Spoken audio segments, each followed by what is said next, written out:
Olá, seja muito bem-vindo à programação da TV DD, seja muito bem-vindo à programação da Casa de Vovó Dedé. Eu sou Milton Nogueira e, como você já sabe, todas as quintas, sempre às 8 da noite, a gente lança uma nova edição do programa Acorda, porque a gente acredita que cada um é um nó fundamental nessa imensa rede de conhecimento. Estamos aqui, portanto, valorizando a cultura, valorizando os bons conteúdos e valorizando você.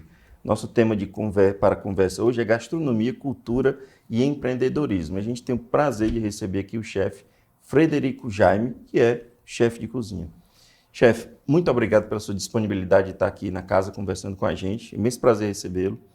Eu conheci meio que por acaso, acho que não foi indicação de ninguém, foi Uhum, meio que por acaso nas redes foi. e passei a ser seu cliente e admiro a forma empreendedora como você se lançou em Fortaleza de um jeito diferente de trabalhar.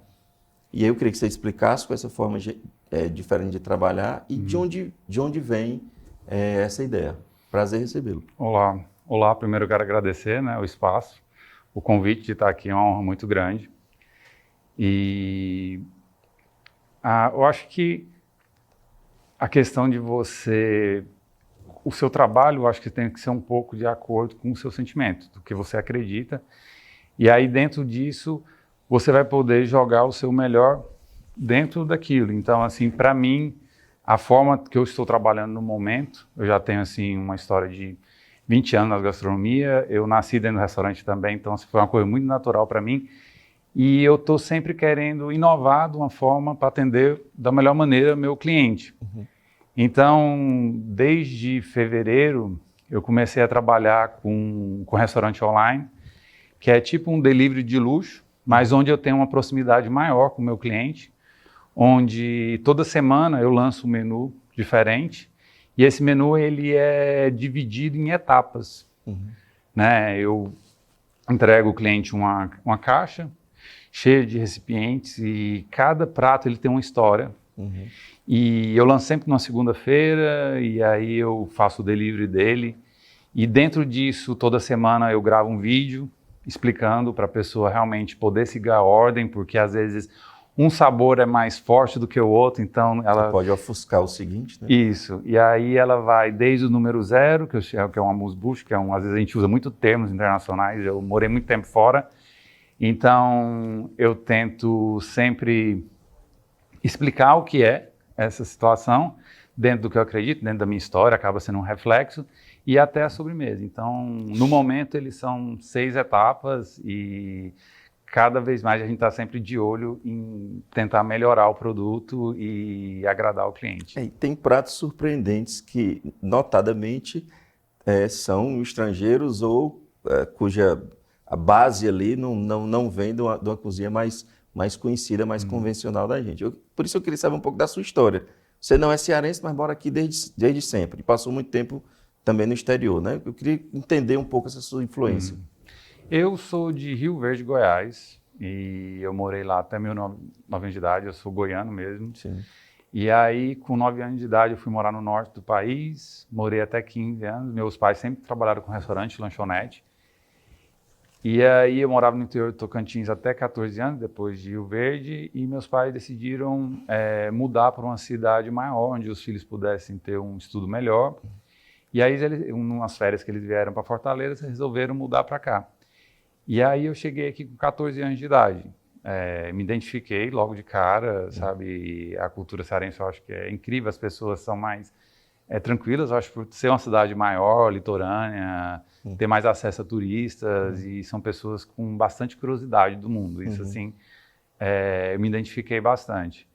Depois, com 20 anos, eu tive a oportunidade de ir para fora do país, onde Londres foi minha casa por 12 anos e eu sempre pude viajar a vários locais do mundo. Lá eu estudei, fiz escola técnica, fiz a universidade, bacharelado e trabalhei em muitos bons restaurantes. E pela minha paixão pela gastronomia, eu sempre deixei isso me guiar, Uhum. né? Das viagens, desde escolher onde eu queria trabalhar, de ter as influências. Então eu tive essa oportunidade de correr atrás dentro do objetivo. E então eu morei 12 anos lá, foi uma experiência incrível, tenho cidadania, eu acho que isso também me fez querer me aventurar mais. Falei, eu acho que há 12 anos lá tenho cidadania, eu acho que eu posso voltar para o Brasil e ver como é que as coisas lá estão. Dependendo, eu volto. Dá uma certa segurança, né? E dá uma certa segurança, eu acho. Mas quando você saiu, já foi objetivando aprender coisa nova? Na gastronomia, foi para estudar isso? Sim, sim. Eu, na época, eu estava em dúvida, em Fortaleza não tinha ainda uma escola de gastronomia, e eu tinha olhado São Paulo e vendo a oportunidade fora, sabe?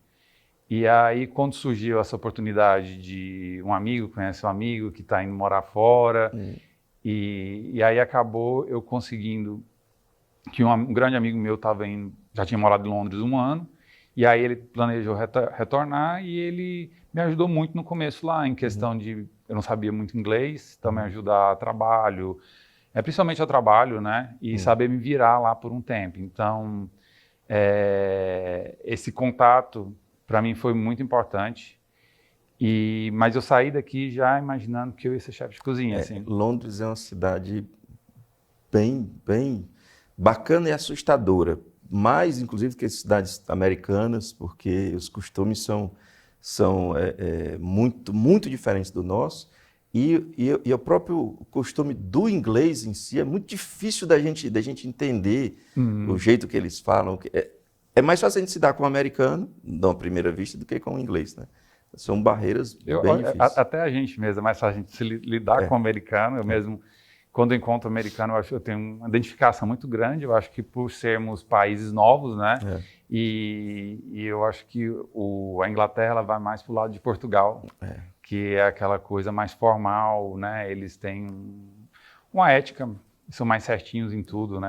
Agora, interessante sim, a gastronomia eu não sei muito o que aprender na gastronomia de Londres, porque, assim, nada me pareceu bom, muito hambúrguer, e os daqui são melhores, na minha opinião. E assim, você procura uma gastronomia própria, e eu não encontrei, pelo menos. Pode ser que eu tenha faltado convivência. Né? Quando eu saí daqui, a minha ideia era falar assim, primeiro eu acho que eu preciso aprender inglês, que é a língua mais fala no mundo. Eu vou passar 1 ano na Inglaterra e depois eu vou morar na França. Essa era a minha ideia, né? Mas quando eu cheguei na Inglaterra e aí eu vi a diversidade gastronômica que tem lá, então, de certa forma, eles não têm aquela identidade cultural muito forte. Acaba tendo todas. Então, me ajudou muito. Então, possível comer bem em Londres? Muito. Então, tenho que voltar, porque eu volto com as suas dicas. Porque eu acho que, às vezes, a cultura deles não é tão forte, mas se você olhar mais a fundo, você vai para um restaurante indiano incrível, um tailandês... E não precisa obrigatoriamente ser muito caro. Não.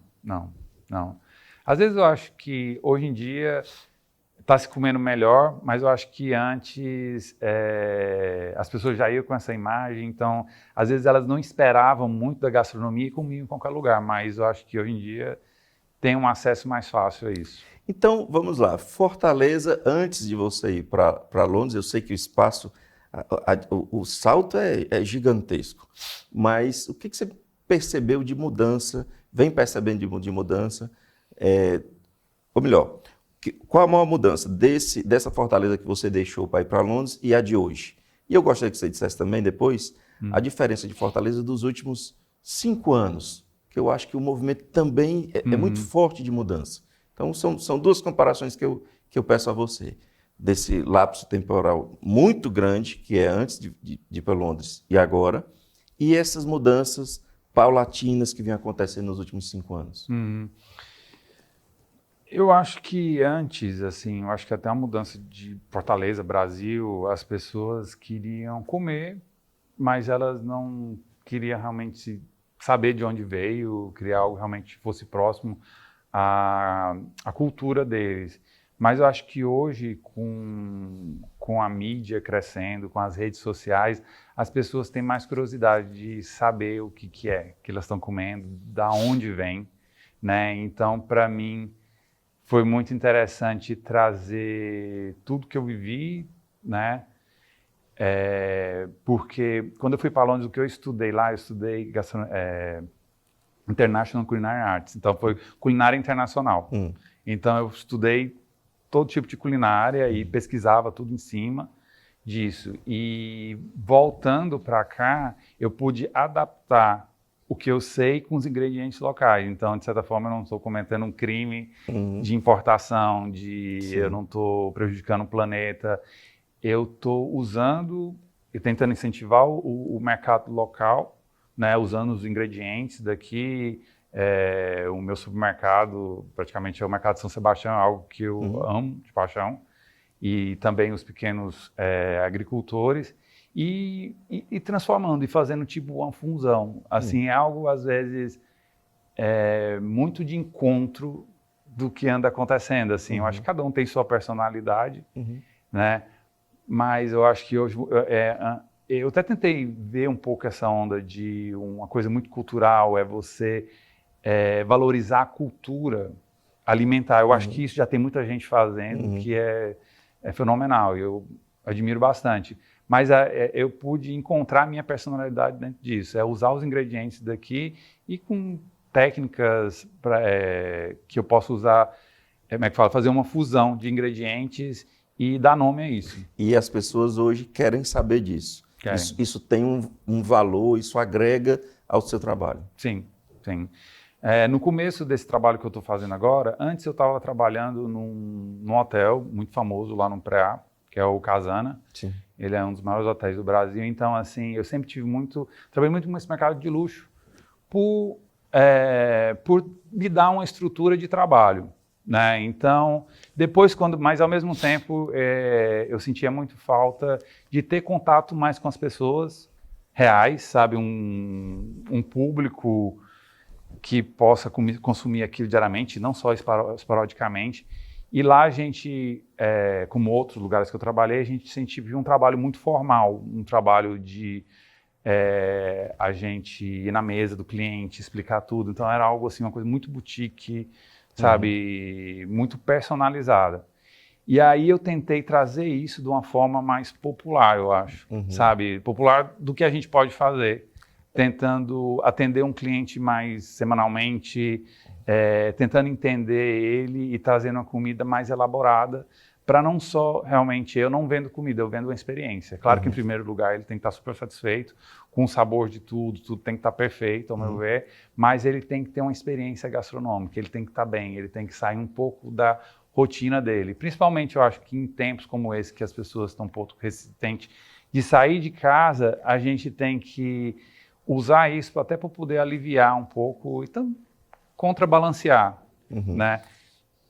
E assim, quando eu pergunto dos últimos 5 anos, o que você observa de Fortaleza, eu não estou nem falando em relação à pandemia, propriamente dita, mas há um movimento de pequenos restaurantes, os chefes estão mais conhecidos, ok, tem as redes sociais como grande vitrine para se conhecer, mas assim, eu percebo que os bares buscam ser temáticos, existe uma busca por se diferenciar, e o chefe de cozinha passou a ser um cara que você conhece, que você quer conhecer, quer saber o que pensa, quer gostar dele ou quer não gostar dele. Mas, enfim, ele passou a ser um personagem de mais relevância nesse mundo da alimentação, que até então era tudo muito, muito parecido.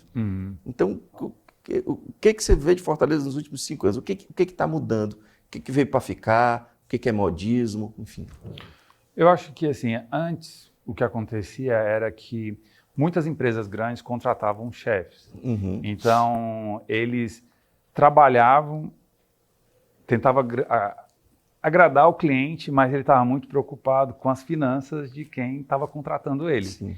E aí eu acho que agora os chefes eles têm estão criando uma autonomia maior de poder jogar sua personalidade e ver que não precisa você montar um mega negócio, não precisa estar num lugar premium, você não precisa estar num restaurante super luxuoso. Eu acho que a importância, muito Londres acontece muito isso, o importante é a comida, entendeu? Claro que você tem que estar num lugar bom, decente, legal, ou trabalhar com o que eu estou falando, que é tipo um restaurante online, porque eu acho que o foco hoje em dia é mais a comida. Então, quem faz a comida? Às vezes são mais os chefes. Então, eu acho que o empresário, ele tem que se adaptar a isso, ou os chefes eles vão começar a trabalhar por si mesmo e crescer. Claro que a união é melhor, né? Mas eu acho que tem que ser uma união igual para os outros. Então, acho que todo chefe hoje em dia ele tem uma informação para ele poder crescer no mercado. Eu acho que existem empresas no Brasil incríveis. Quando eu voltei para o Brasil, eu fiz quase todos os cursos do Sebrae. Eu estava morando em São Paulo, passei um tempo em São Paulo, então lá é tipo, você não precisa, é só você realmente ter vontade e ter honestidade com o seu cliente, tentar focar nele.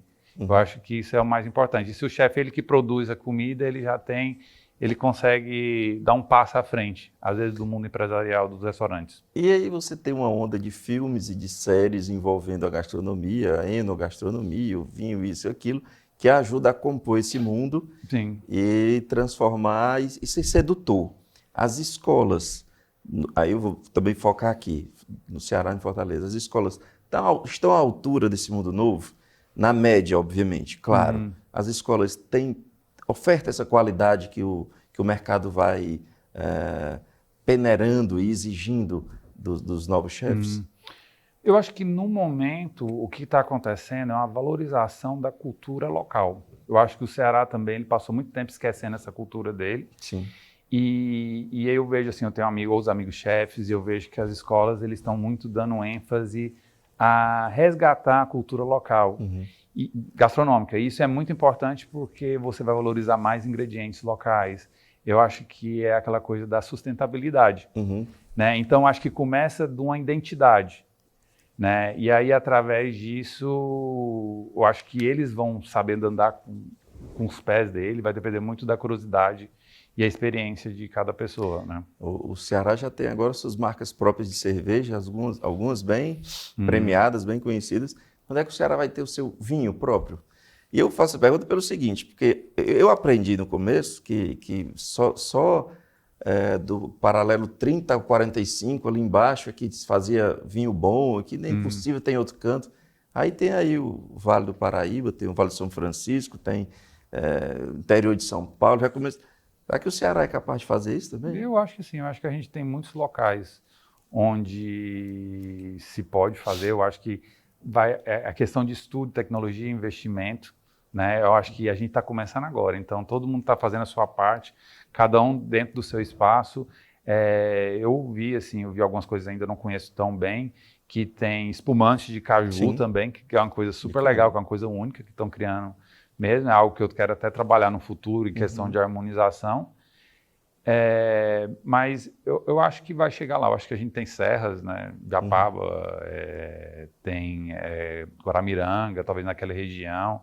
Mas eu acho que alguém vai começar, como a plantação do café, eu acho que vai ter um desenvolvimento e daqui a um tempo a gente vai chegar lá. Ou seja, o mercado é promissor, tem muito mercado, cabe muita ousadia, cabe muita inovação, cabe muita gente que está por chegar, cabe muita gente que está estudando e que quer fazer modelos novos.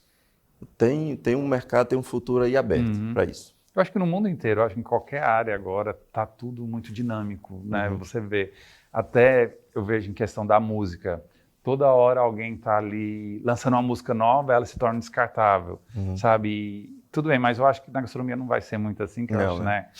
Mas eu acho que as coisas estão mais rápidas, então as pessoas, se é para ela manter no mercado, elas têm que estar mais informadas, elas têm que trabalhar mais com sustentabilidade também, até uma questão econômica, porque se a gente começar a trabalhar com muito produto de fora, a gente acaba não dando conta, né, de fazer um preço legal. Então, eu acho que é um ciclo mesmo. Você tem muita dificuldade em encontrar seus insumos, aqueles mais sofisticados? Porque eu digo isso porque tem muito nome que eu não conheço ali. Então, você tem dificuldade ou não? Aqui oferta tudo. Não, o que eu faço, eu não crio... eu crio os meus menus de acordo com o que eu vejo no mercado. Então, como eu crio semanalmente, o menu da próxima semana eu já estou fazendo as compras dessa semana, olhando para a próxima semana, ver o que está disponível, o que está na estação, ver o que eu posso usar. Então, é um trabalho de criação constante, assim. E eu vejo cada vez maneiras disso ficar mais dinâmico e ter mais envolver mais os produtos daqui, de uma forma de você encontrar sua identidade. Toda semana eu tenho que inovar alguma coisa, não sabe falar a mesma coisa, ver como eu falo, são ingredientes, é uma visão, é olhar como o cliente olha para você, né, como você surpreender ele toda semana.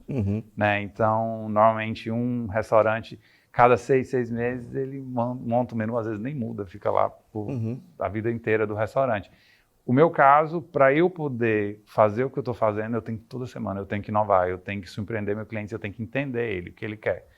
Então, isso vai de acordo de você olhar como está sendo a saída dos menus, o que está na moda, qual ingrediente está na estação. Então, e ter tranquilidade, né? Ter tranquilidade e trabalhar de uma maneira honesta, né? Tanto para mim, tanto para o cliente. Esse seu modelo, ele é o definitivo? Ele assim, não, eu me encontrei nele, só que eu quero trabalhar anos dessa forma, ou nada é definitivo?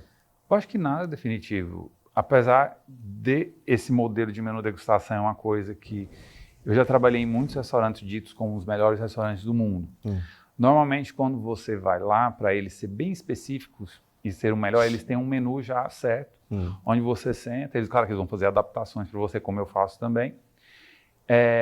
Mas eles trabalham muito em cima daquele menu, para poder entregar o cliente. Então, assim, eu trabalho de uma maneira mais rápida, né? Por causa, acho que pelo tamanho de Fortaleza também, então eu acabo tendo os mesmos clientes. E eu tento olhar, ver qual vai ser o próximo passo. Então, eu acho que para esse negócio, o que eu estou trabalhando, normalmente ele vai ser assim. Ultimamente eu ando percebendo que o cliente ele não quer uma coisa tão variada, ele está querendo uma direção. Ele está querendo ir para a França através do menu, ele está querendo ir para a Espanha. Então eu estou puxando um pouco mais para isso, porque eu acho que ele se sente às vezes ele entende mais trabalhando de uma forma temática.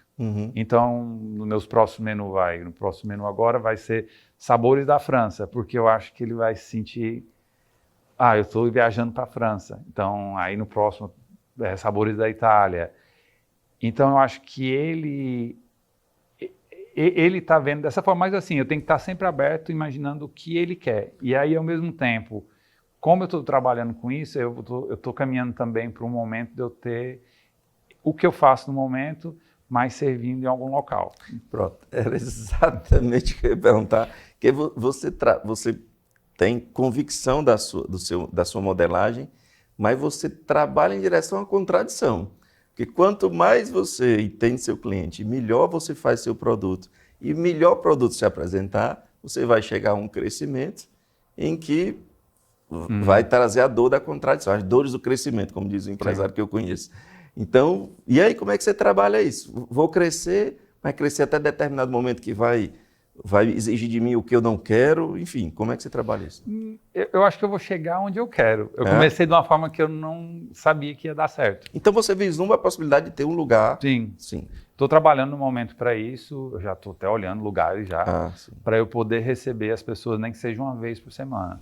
Mas ele não vai ser esse menu que eu sirvo nele, esse é um menu online. E aí, realmente, o meu espaço que eu quero ter, talvez daqui para o final do ano, eu quero servir, é uma coisa maior, entendeu? Algo que eu não... como... Eu não quero... Eu não vejo isso de uma forma muito de ganho financeiro. É mais de realização. E eu acho que aquilo ali vai me levar para as outras coisas, sabe? Como eu tenho um restaurante online, ele me dá uma base para eu conseguir ter um espaço e eu mostrar o meu trabalho do jeito que eu quero. Ele vai ter ele vai mudar toda semana alguns pratos de acordo com o restaurante online, mas ele vai ter outros mais 10 tipos de pratos fixos. Fixos. Isso, Então, essa é a minha ideia mesmo, para aquilo ali ser o meu portfólio. Para a pessoa falar, não, eu tive lá, tive experiência, e até mesmo ser como eu falo, uma vitrine de ingredientes para cá. Entendi. Sabe? O que é um chefe de sucesso para você? Eu acho que é ele fazer o que ele acredita. Eu acho que o sucesso hoje em dia, ela não está ligado à questão financeira. Claro, todo mundo quer ter sua qualidade de vida, mas eu acho que é a sua responsabilidade social como um todo, assim, sabe? Eu mesmo, se eu colocar meu objetivo lá na frente, eu quero montar um restaurante que ele seja um modelo de trabalho onde eu possa ter pessoas que eu possa transformar a vida delas através da cozinha, sabe? Se vão ser um centro de treinamento dentro de um restaurante. O meu sonho um dia mesmo, assim, se eu vou chegar, eu quero ter um restaurante onde os meus funcionários são pessoas que não tiveram tanta oportunidade na vida e que eu possa fazer a diferença na vida deles, sabe? Eu vejo que, às vezes, as pessoas mais simples, elas não tiveram tanta oportunidade. E aí, quando você dá uma oportunidade para elas pegam aquilo, sabe? E elas fazem o melhor. Então, eu acho que ainda mais um país como o Brasil, você tem que ter sua responsabilidade social sobre isso. Então, assim, eu quero chegar a isso um dia, sabe? É difícil, mas é uma coisa porque, às vezes, você não vai ganhar tanto dinheiro, mas você precisa ganhar de alguma forma. Então, hoje em dia, não dá para você ter só uma fonte de renda. Você tem uma fonte de renda onde aquilo ali vai te sustentar, né? Para poder ser um alicerce para o que você realmente tem que fazer, né? Eu vi lá no seu Instagram, 41 países. Como é estudar gastronomia de 41 países? Ou você passa você tem uma visão geral, como é essa experiência de 41 tipos de gastronomia diferentes? Quando eu fui estudar, o meu bacharelado, ele é em gastronomia internacional. Então, a gente tenta entender a gastronomia de cada local dentro da raiz dele, né? Então, aquilo já me trazia um fascínio e como eu morava em Londres a gente tem um acesso mais rápido a viagens, eu aproveitei muito isso, sabe? Trem, né? Trem, avião, o valor mesmo de você viajar, não é esses preços exorbitantes que a gente tem aqui. Eu acho que quando você ganha na moeda lá, você tem uma qualidade de vida. Várias pessoas, elas focam, muita gente vai morar lá para poder construir uma casa. Eu, graças a Deus, até então eu estava solteiro, então eu poderia investir no que realmente eu acho que ia me trazer frutos. E eu sempre deixei a gastronomia me levar. Falei, um dia isso vai voltar de alguma maneira, que eu acho que minha felicidade ela está atrelada a isso. E aí, sempre quando eu tinha oportunidade, eu viajava. Dentro de Londres também, eu trabalhei em restaurantes, não só franceses, eu trabalhei em restaurante indiano, japonês, em ambientes onde eu poderia um dia ter uma visão mais única das coisas. Eu não sabia o que ia acontecer. Eu fui mais pela paixão mesmo. Então, eu tenho um interesse muito de entender a cultura das outras pessoas, por que elas são daquela forma. Eu acho que a gastronomia, ela te dá, né? Eu acho que é a base da alimentação, né? Eu acho que desde muitos anos atrás, isso sempre foi o foco. E eu acho que entendendo como eles respeitam a cozinha, você entender a comida mais simples ou até mais sofisticada dentro de cada país, você pode tirar um senso comum disso. E hoje em dia, para mim, eu tento aplicar tudo isso para cá, independente de onde eu esteja. Sabe, eu posso estar aqui, posso estar em São Paulo, mas eu acho que eu vou ficar por aqui por um bom tempo. Você falou da comida simples, eu lembrei de um vídeo do Ed Mota, músico, né? Que é um gastrônomo famoso, assim, tem uma paixão por alimentos, comida do mundo todo e do próprio vinho. E ele fez um vídeo exaltando as qualidades do arroz com feijão. E ele não parava de comer o arroz com feijão e fazendo 1000 elogios e tal. E é muito interessante quando você chega a um nível de sofisticação que você entende o quão bom pode ser o simples, né?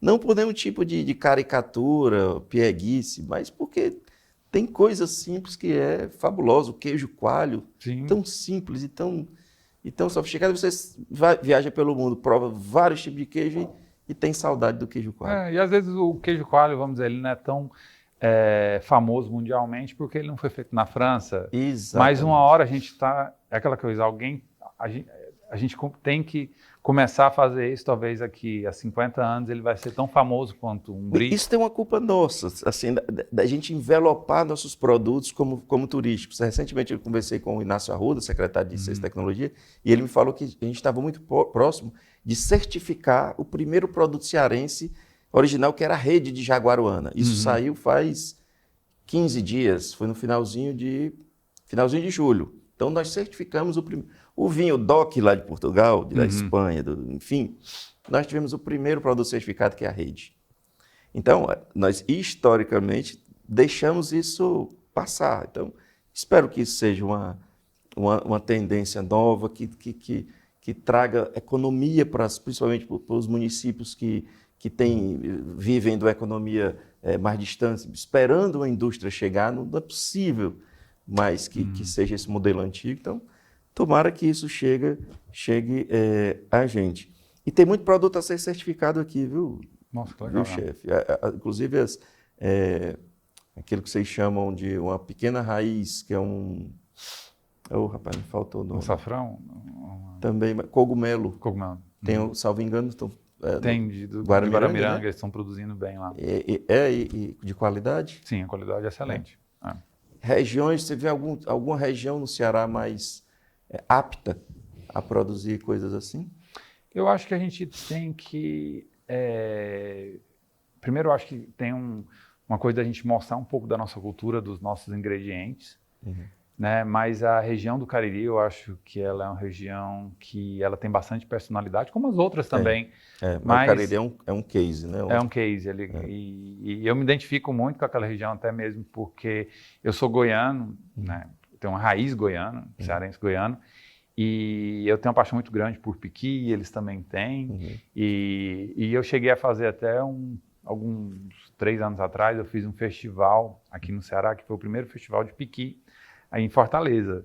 E Curioso, eu pensei, falei, não, sabia. eu estava atrás de fazer algumas coisas diferentes, que eu estava dando consultoria na época numa casa.